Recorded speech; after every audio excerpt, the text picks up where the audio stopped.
बिस्मिल्लाहिर्रहमानिर्रहीम। अस्सलाम वालेकुम। आज 6 जून है और दिन है सोमवार का। आज का सबसे बड़ा इवेंट ज़ाहिर है रिटायर्ड फौजी अफसरान की प्रेस कॉन्फ्रेंस था। उस प्रेस कॉन्फ्रेंस की कुछ चीज़ें आप सोशल मीडिया पर देख चुके होंगे, ट्विटर पर देख चुके होंगे, क्योंकि मीडिया ने तो उसका मुकम्मल ब्लैकआउट किया है। कुछ ऐसी चीज़ें जो मैं शायद अपलोड तो नहीं कर सकता और कुछ चीज़ें मैंने रिकॉर्ड भी की, वो नहीं लगाई, ना वो लगाना मुनासिब है। लेकिन बात करते हैं कि वहाँ पर क्या कुछ ऐसा था। पहले बात कर लेते हैं कि किसने प्रेस कॉन्फ्रेंस प्रेस क्लब में नहीं होने दी, जिसका भी ये आइडिया था, बहरहाल बड़ा फ्लॉप आइडिया था। क्योंकि अगर ये प्रेस क्लब में प्रेस कॉन्फ्रेंस होती तो शायद इसकी हाइप इतनी ना होती जितनी हाइप बाहर क्रिएट हुई, जितना फिर बाहर हंगामा हुआ और जिस वजह से इसको हाइप बहुत ज़्यादा मिली।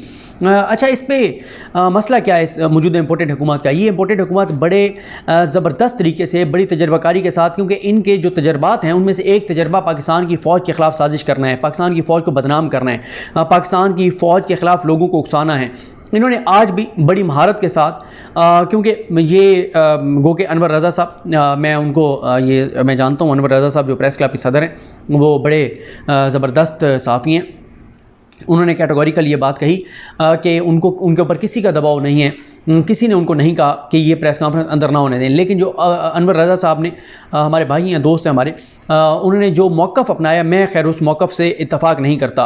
उन्होंने मौक़िफ़ ये अपनाया कि ये जो रिटायर्ड फौजी अफसरान हैं ये प्रेस कॉन्फ्रेंस करना चाहते थे और इनका टाइम तय था।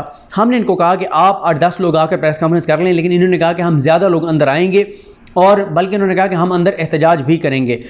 मेरा नहीं ख्याल कि उनका एहतजाज का कोई प्लान था, कि मेरा नहीं ख्याल कि उन्होंने, और ना ही मैंने कभी देखा है कि इससे पहले कभी प्रेस क्लब में इस बात पर पाबंदी लगाई गई हो कि जनाब आप लोगों को अंदर नहीं ला सकते, ज़्यादा लोगों को। ये तो कभी भी आज तक हमने नहीं देखा। ये पहली बार हम देख रहे हैं कि रिटायर्ड फौजी अफसरान के साथ उनकी फैमिलीज़ और बाकी लोग अंदर नहीं आ सकते प्रेस क्लब के प्रेस कॉन्फ्रेंस करने के लिए। एक चीज़ और हो सकती थी, और वो ये है कि प्रेस क्लब जो है वो अपनी फ़ीस लेता है। बिल्कुल उनकी जानिब से कहा जा सकता था कि भाई अगर आप सिर्फ प्रेस कॉन्फ्रेंस करते, तो मैं मिसाल दे रहा हूँ, मुझे नहीं पता प्रेस कॉन्फ्रेंस की फ़ीस कितनी है आजकल, 5,000 है, 6,000 है, 8,000 है, जितनी भी है, तो कहा जाता कि आपकी प्रेस कॉन्फ्रेंस की फ़ीस इतनी थी। लेकिन आप अब क्योंकि एक सेमिनार सा करना चाहते हैं, आप बहुत से लोग वहाँ बिठाना चाहते हैं, तो हम उसके ज़्यादा पैसे लेंगे। आप पैसे ले लेते, कोई मसला नहीं था। लेकिन इसमें मुझे यकीन है कि अनवर रज़ा साहब इन्वॉल्व हैं या नहीं है, लेकिन कहीं ना कहीं पे मरियम औरंगज़ेब साहिबा के अहकाम ज़रूर होंगे। क्योंकि जब से ये हुकूमत आई है, इन्होंने आके जिस तरह से मीडिया को ख़रीदा है, जिस तरह से इन्होंने और बहुत सारी साफ़ती तंजीमें जो बज़ाहिर आपको इनके ख़िलाफ़ नज़र आती हैं खड़ी हुई, वो असल में इनके लिए काम कर रही होती हैं। बिल्कुल उसी तरह से जैसे आप देखें ना कि ये जो जेब कुतरे होते हैं, जेब कुतरों के साथ 3-4 बंदे होते हैं इनके। जब एक जेब कुतरा पकड़ा जाता है और अवाम उसको घेर लेती है, पकड़ लेती है, तो उसके जो साथी जेब कुतरे के होते हैं, वो आते हैं, वो आके लोगों को कहते हैं हटो हटो, हम इसको नहीं छोड़ेंगे। उसको जोर से पकड़ते हैं, 2-4 उसको लगाते हैं और कहते हैं छोड़ो, इसको नहीं छोड़ना, इसको पुलिस के हवाले करना है, और उसको उस मॉब में से निकाल के ले जाते हैं। बिल्कुल ये शरीफ खानदान भी ऐसे ही करता है, इनका तरीका वारदात ऐसा है। बज़ाहिर आपको जो साफ़ती तंजीमें लगती हैं कि वो तो भाई चढ़ गई हैं इनके ऊपर, वो तो इनको नहीं छोड़ रही, वो तो बड़े सख्त उनका मौक़िफ़ है, वो बेसिकली इन्हीं के बंदे होते हैं और बहुत ज़्यादा शरीफ खानदान की इन्वेस्टमेंट है मीडिया के ऊपर, वो आपके सामने है। तो ये हो नहीं सकता कि मरियम औरंगज़ेब के अहकाम ना हो। मरियम औरंगज़ेब और शरीफ खानदान इस वक्त हर चीज़ जो वो कर रहे हैं, कान में अपने हामी साहब को कहते हैं फ़ौज ने कराई है, फ़ौज कह रही है। ये सिर्फ मकसद होता है फ़ौज के ख़िलाफ़ प्रोपेगेंडा करना, फ़ौज को बदनाम करना, ये इनका मकसद है, ये चाहते हैं। तो आज भी इन्होंने फ़ौज पे डालने की कोशिश किया कि फ़ौज ने कहा, मेरा नहीं ख्याल कि फ़ौज जो है वो ये कहेगी कि जी हमारे रिटायर्ड जो अफसरान हैं, हमारे जो सीनियर्स हैं, इनको प्रेस कॉन्फ्रेंस ना करने दें। ये इन्हीं की साजिश होगी कि ये करें, खुद डालें फ़ौज पर।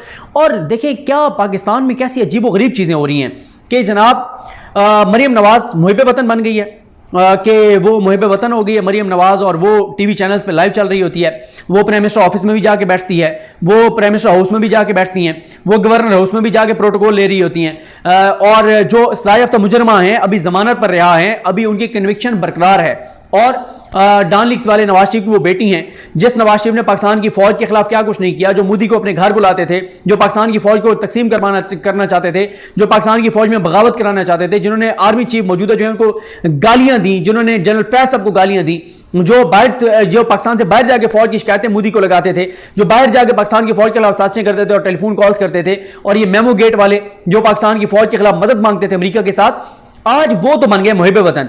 और जो रिटायर्ड फौजी अफसरान हैं, जिन्होंने जंगें लड़ी हुई हैं, जो ग्राउंड पर गए हुए हैं, और हमारे फौजी अफसरान हो, हमारे फौजी जवान हो, जब भी वो अपने घर से जाते हैं मिल के जाते हैं या जब वो अपनी ड्यूटी पर जाते हैं तो वो इसी तरह से जाते हैं कि शायद उनकी वापसी ना हो, क्योंकि इतने हमारे चैलेंजेस हैं, हमारी फौज जो है वो अपनी जानें कुर्बान करती है। जो पाकिस्तान के लिए जंगें लड़ते रहे वो तो हो गए गद्दार, वो तो प्रेस क्लब के अंदर प्रेस कॉन्फ्रेंस भी नहीं कर सकते। और जो फौज को गालियां देते रहे, जो कहते थे कि पाकिस्तान की दुश्मन पाकिस्तान की फौज है, भारत की फौज नहीं है, जो कहते थे कि पाकिस्तान खप्पे का नारा नहीं लगाएंगे, जो कहते थे कि आर्मी चीफ की वो अयाज सादी जो कहते थे आर्मी चीफ की टांगें कांप रही थी, ये जब अभिनंदन वाला मामला हुआ, वो जो कहते थे कि हम ये जो बाढ़ अफगानिस्तान के बॉर्डर और ईरान के बॉर्डर पर लगी हुई है, जिस बाढ़ में हमारे फौज के जवानों का खून शामिल है, कहते थे हम इसको उखाड़ फेंकेंगे। जो बलोचिस्तान में कोयटा में खड़े होकर कहते थे कि पाकिस्तान की फौज जहां पे ऑपरेशन करती है वहां पे इस्मत दरी करती है बच्चियों की, ये इल्जामात लगाए हुए इन्होंने पीडीएम में शामिल जमातों ने जो आज इक्तदार में बैठे हुए हैं। ये जो हमारा वजीर दिफा है ये कहता था पाकिस्तान की फौज ने पाकिस्तानियों की हड्डियों से खून गोश्त तक नोच लिया है। ये बातें करने वाले नवाज शरीफ ने क्या, कुछ नहीं। ये Maryam Nawaz prime minister office में बैठ के फौज के खिलाफ ट्रेंड चलवाती थी मीडिया, सोशल मीडिया के जरिए, तो वो लोग आज इक्तदार में आ गए। और ये रिटायर्ड फौजी अफसरान जो अपनी जान पे खेल रहा है, जिन्होंने पाकिस्तान के दिफा के लिए सब कुछ किया है, वो आज गद्दार हो गए। वो प्रेस कॉन्फ्रेंस नहीं कर सकते और बड़ी इस तरीके से जी के फौज के ऊपर आप डालने की कोशिश करेंगे जी फौज ने रोका है। और फिर मीडिया ब्लैकआउट, किसी एक चैनल पे मैंने सारे नहीं देखे, एयरवे नहीं देखा, एयरवे पे तो चलनी चाहिए और चली होगी, लेकिन तकरीबन चैनल्स के ऊपर जो बताया गया है वो यह है कि ब्लैकआउट हुआ है, चैनल्स ने नहीं दिखाया, चैनल्स को रोका गया है, चैनल को मना किया गया है। और जाहिर है जब आपने इश्तेहारात दिए हुए हैं और ज़मीर खरीदा हुआ है टीवी चैनल्स और उनके मालिकान का, तो वो तो हमारी मीडिया इंडस्ट्री है ना, अगर आप लोगों को ये गलत फहमी है कि ये इंफॉर्मेशन देते हैं तो ये अपनी गलत फहमी दूर कर लीजिए। ये फैक्ट्री की तरह है, ये मिल की तरह है, आप इनको जिस प्रोडक्ट के लिए पैसे देंगे ये प्रोडक्ट आपको वो तैयार करके दे देंगे। और शरीफ खानदान आते ही अरबों रुपए के इश्तेहारात, अखबारात भरे पड़े हैं, चैनल भरे पड़े हैं, चैनल के ऊपर चल रहे आटा इतना सस्ता हो गया, मार्केट से जाके पता करें उससे डबल रेट होगा। टीवी पे पता चलता है कि सब चीजें जी पाकिस्तान में दूध और शहद की नहरें बह गई हैं, बाहर निकल के देखें अवाम की हालत क्या हो गई है। तो ये इस वक्त खेल खेला जा रहा है।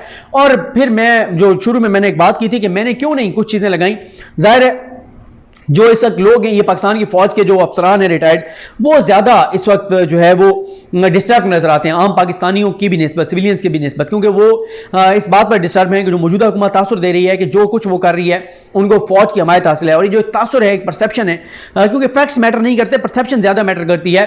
परसेप्शन ये है कि ये रजीम चेंज हुई है, ये जो अदम एतमाद हुई है, इसमें इदारे ने पूरा किरदार अदा किया है, बंदे उन्होंने तोड़े हैं और इनको हुकूमत में वो लाए हैं, उन्होंने फैसला करना है इलेक्शन का। और हाँ, दो चीज़ों का तो बिल्कुल मैं भी इत्तफाक करता हूँ। बाकी बहुत सारी चीज़ें ऐसी हुई हैं जो वीडियोस मेरे पास है भी से मैं नहीं लगाऊंगा, वो मुनासिब नहीं है।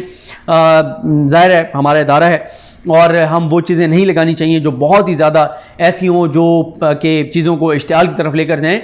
लेकिन दो चीज़ों तो कन्फर्म है, एक ये कि फ़ौज नहीं फैसला करने कि इलेक्शन कब होगा, इस इंपोर्टेड हुकूमत की इतनी औकात नहीं है कि ये फैसला करेंगे। ये इनकी क्या औकात है, ये फैसला करेंगे इलेक्शन का? ये पानी नहीं पी सकते खुद, ये फैसला करेंगे। दूसरी बात यह है कि बिल्कुल ये बात दुरुस्त है कि इस्टेब्लिशमेंट की इनको मुकम्मल सपोर्ट हासिल है, वो अपनी सपोर्ट विड्रॉ कर लें, 6 घंटे में धड़ाम से हुकूमत गिर जाएगी। जिस हुकूमत में वो एमकेएम शामिल है, जो 1 रुपये पेट्रोल बढ़ता था तो तड़पने और फड़कने लग जाते थे, कहते थे जी हम छोड़ के जा रहे हैं, हम छोड़ के जा रहे हैं। अब 60 रुपये बढ़ गया, वो आराम से बैठे हुए हैं। अब तो किसी को महंगाई से कोई मसला नहीं है, तरक्याती फंड भी नहीं मिल रहे फिर भी कोई मसला नहीं है, एमकेएम की वो एक डिमांड भी पूरी नहीं हुई फिर भी वो बैठे हुए हैं। और कैसे ये 16 जमातें एक दूसरे को गाली देने वाली इकट्ठी हो गई, किसी ने तो इसको बिठाया है ना, कोई तो मकनातीस है जिसने इनको जोड़ के रखा हुआ है। तो ये दो बातें बहरहाल कंफर्म है कि एस्टैब्लिशमेंट इनके पीछे खड़ी है, एस्टैब्लिशमेंट पीछे हटे, बाकी एस्टैब्लिशमेंट न्यूट्रल हो जाए, ये धड़ाम से गिर जाएंगे। और आज ये मुतालबा भी आया कि एस्टैब्लिशमेंट को बिल्कुल जो है वो न्यूट्रल हो जाना चाहिए। बाकी उनका कंसर्न यही है कि वो ये समझते हैं कि पाकिस्तान को नुकसान हो रहा है, जो कि बिल्कुल हो रहा है। मायूसी लोगों में बढ़ रही है, बिल्कुल बढ़ रही है। लोगों का रियासत पर एतमाद कम हो रहा है, बिल्कुल कम हो रहा है। लोगों का पाकिस्तान पर एतमाद कम हो रहा है, बिल्कुल हो रहा है। लोगों को लगता है कि पाकिस्तान एक गहरी खाई में जा रहा है, बिल्कुल जा रहा है। मुईशत तबाह हो रही है, बिल्कुल हो रही है। बर्बाद हो रही है, बिल्कुल हो रही है। लोड शेडिंग, महंगाई, बेरोजगारी, हर चीज में लोगों की मायूसी है, हर चीज इस हुकूमत के कंट्रोल से बाहर है। वजह क्या है? क्योंकि ये हुकूमत आई किस लिए है? ये तो नैब तरमीम के लिए आई है, ये तो नैब का इदारा खत्म करने के लिए आई है, ये ईवीएम खत्म करने के लिए आई है, ये ओवरसीज पाकिस्तानी को वोट खत्म करने के लिए आई है, ये अपने करप्शन केसेस बंद करने के लिए आई है, ये लूट मार के लिए आई है, ये करप्शन के लिए आई है, ये नवाज शरीफ को पासपोर्ट देने आई है, ये मरियम को जो है वो मरियम को सिक्योरिटी देने आई है, ये जाती उमरा के घरों को कैंप ऑफिस बनाने आई है, ये लूट मार, करप्शन और बंदर बांट के लिए आए हैं, ये इदारों को कमजोर करने के लिए आए हैं, ये इदारों में अपने लोग लगाने के लिए आए हैं, ये तो इस मकसद के लिए आए हैं। पाकिस्तान के लिए तो ये आए भी नहीं है। अगर ये पाकिस्तान के लिए आए होते, ये आवाम के लिए आए तो 60 रुपये पेट्रोल महंगा करते। पहले 1.5 माह तो ये बैठ के आपस में लड़ते रहे, मुझे ये वाली वजारत चाहिए, मुझे ये वाली वजारत चाहिए, मुझे ये वाली चाहिए, मुझे ये माल बनाने दो, मुझे यहां से माल कमाने दो, ये तो ये काम करते रहे। तो कंसर्न है, जो फौज के रिटायर्ड लोग हैं, कंसर्न है, वो ये कहते हैं इदारा बाकी न्यूट्रल हो जाए। वो चाहते हैं कि फौज किरदार अदा करे। जैसे एक ब्रिगेडियर साहब ने बताया कि आर्मी चीफ ने कहा था कि 90 दिन में इलेक्शन होंगे, बिल्कुल इलेक्शन कराने चाहिए, फ्रेश मैंडेट आना चाहिए। जब तक एक ऐसी हुकूमत रहेगी जिन्होंने डॉन लीक किया, जिन्होंने कश्मीरों के साथ जो कुछ किया, जिन्होंने भारत के साथ मामलात आगे बढ़ाए, जिन्होंने मोदी से जारी निभाई, जिन्होंने हमेशा पाकिस्तान से बाहर असास जदादें बनाई, जिस खानदान में इतने इश्तिहारी हैं, फरारी हैं, मफरूर हैं, भगोड़े हैं, जो एक वहां बैठ के एक इश्तिहारी और मफरूर बैठ के लंदन से मुल्क के फैसले कर रहे हैं, 22 करोड़ के न्यूक्लियर पावर मुल्क के, तो लोगों में मायूसी बढ़ेगी। फिर जो जबर तशद्दुद जुल्म हुआ 25 मई को, उस पर यह तासुर दे रहे हैं कि एस्टैब्लिशमेंट के कहने पर हमने किया है, जैसे जैसे ये तासुर ये देंगे उसका नुकसान होगा। फिर ये जो एक प्राइम मिनिस्टर जो है, इनका जो खिताब कराया गया है फौज के जवानों से, अफसरान से, उसके ऊपर भी फौजी जो रिटायर्ड लोग हैं वो बड़े अफसरदा थे, गमजदा थे कि ये नहीं होना चाहिए था कि एक शख्स जिसके ऊपर 40 अरब की मनी लॉन्ड्रिंग का केस है, जो जमानत पर रिहा है, जिसकी गिरफ्तारी मांगी जा रही है, उससे पाकिस्तान की फ़ौज के अफसरान को खिताब करवाना, तो इससे ये नज़र आता है कि फिर करप्शन तो आपके लिए मसला नहीं है, मोरालिटी ये आपके लिए मसला नहीं है, तो ये बहरहाल कोई अच्छा पैगाम नहीं है। तो ये चीज़ें हैं। बाकी मैंने आपको बताया कि फ़ौज की क़यादत पर जो इल्ज़ामात लगे वो बहुत सख्त गुफ्तगू की गई, और उस पर ज़ाहिर है वो गुफ्तगू ये जो तंजीम है इनकी, उनके लोगों की तरफ से नहीं की गई, क्योंकि उन्होंने बड़ी जो है वो अच्छे तरीके से उन्होंने बात की, पाकिस्तान की बात की, बल्कि पाकिस्तान की फ़ौज की बात की, पाकिस्तान की फ़ौज के मोरल को बुलंद करने की बात की, पाकिस्तान की फ़ौज की जो इज़्ज़त है उसमें इजाफे की बात की। और इसलिए वो चाहते हैं कि हमारी जो फ़ौज की क़यादत है वो फैसले करे जिससे लोगों के अंदर जो इस वक्त एक परसेप्शन है वो ख़त्म हो। रियलिटी है ये नहीं, लेकिन जो परसेप्शन है वो ख़त्म हो और इलेक्शन की तरफ जाना चाहिए। और इस हुकूमत को किसी सूरत भी हमारे इदारों को सपोर्ट नहीं करना चाहिए जिसमें इतने मुलजिम और मुजरिम बैठे हैं, और जिसको एक मुजरिम और एक इश्तिहारी बैठ के लंदन से चला रहे हैं, सज़ा याफ्ता मुजरिम, इश्तिहारी, फरारी, मफरूर, भगोड़ा, नवाज शरीफ, और उसके साथ उसका समधी सागडार जो पाकिस्तान से भागे हुए हैं। जिस तरह से उनके बच्चे बैठ के नवाज शरीफ के बेटे सऊदी अरब में मेहमान स्टेट गेस्ट मान गए, और शहबाज शरीफ का बेटा जो है वो तुर्की में। तो ये चीज़ें बहरहाल एज ए पाकिस्तानी सबको डिस्टर्ब करती हैं, और जिस तरह से यहाँ पे जो कुछ हो रहा है बाकी वो आपने देख ही लिया। कुछ और वीडियोज़ हैं वो कुछ देर बाद मैं लगाता हूँ। जो मतीउल्लाह जान साहब वाला वो मामला हुआ, उनके साथ वो जो वहाँ पे हंगामा रही हुई, क्योंकि वो भी उनका भी एक है मिजाज है कि वो पहला सवाल वो करना चाहते हैं, और वो ऐसा सवाल करना चाहते हैं जिससे दूसरी साइड को मुश्तिल जो है वो किया जा सके। और इधर से भी लोग पहले ज़हनी तौर पर तैयार थे कि ये ऐसा सवाल करेंगे जिसका मकसद जो है वो इश्तियाल पैदा करना हो। तो बहरहाल ये चीज़ें नहीं होनी चाहिए। और मैंने बहरहाल इधर से भी कहा इनको, जो फ़ौज के अफसरान की तरफ से कुछ लोगों से मेरी बात हुई, मैंने कहा आप उनको सख्त से सख्त सवाल करने देते और आप उसके बाद कह देते नो कमेंट, या हम जवाब नहीं देते, बात ख़त्म हो गई। लेकिन वो कहते हैं कि उनका क्योंकि मिजाज है हर एक की तरफ माइक लेके ज़बरदस्ती चले जाना, फिर बार बार सवाल करना। बोला मैंने कहा वो बाद में करते ना, आप कम से कम जो है वो सख्त से सख्त सवाल भी करने देते। जब आप प्रेस कॉन्फ्रेंस कर रहे हैं तो फिर सवाल तो होगा, सख्त से सख्त भी होगा, तो आप उसके बाद इग्नोर कर देते। बहरहाल ये एक अफसोसनाक चीज़ थी जो नहीं होनी चाहिए थी। बाकी बहुत सारी वीडियोज़ हैं जो मैं अगले 8-10 घंटे में लगा दूँगा, जिसमें फ़ौजी अफसरान की जो फैमिलीज़ हैं उन्होंने जिस तरह की नारेबाजी की वो सारी चीज़ें। तो ये बहरहाल नहीं होना चाहिए था, ना मीडिया ब्लैकआउट होना चाहिए था। और अगर इनका मीडिया ब्लैकआउट करना है इन फौजी अफसरान का, रिटायर्ड का, जो बड़े बड़े महाजों पर लड़े हैं, तो फिर मरीम नवाज़ का भी के ऊपर भी पाबंदी लगवाएं, जिसने पाकिस्तान की फ़ौज पर हमले किए हुए हैं, जिसने नारे लगवाए हुए हैं कि ये जो दहशतगर्दी है इसके पीछे वर्जी है। फिर एक ऐसी हुकूमत को भी घर भेजें जिसमें अली वज़ीर का वोट है, जिसमें मोहसिन दावड़ का वोट है, जिसमें पाकिस्तान की फ़ौज को गालियाँ देने वालों का वोट है, जो पाकिस्तान की फ़ौज पर इल्ज़ाम लगाने वालों का वोट है, पाकिस्तान की फ़ौज को कमज़ोर करने वालों का वोट है। तो फिर ये चीज़ें भी होनी चाहिए, और फिर इस चीज़ की भी इजाज़त नहीं होनी चाहिए। बहरहाल ये कुछ चीज़ें थी जो मैंने आपके सामने रखी। मुझे अपनी दुआ में याद रखें। अल्लाह करीम हम सब का हामी नासर हो। अल्लाह हाफ़िज़।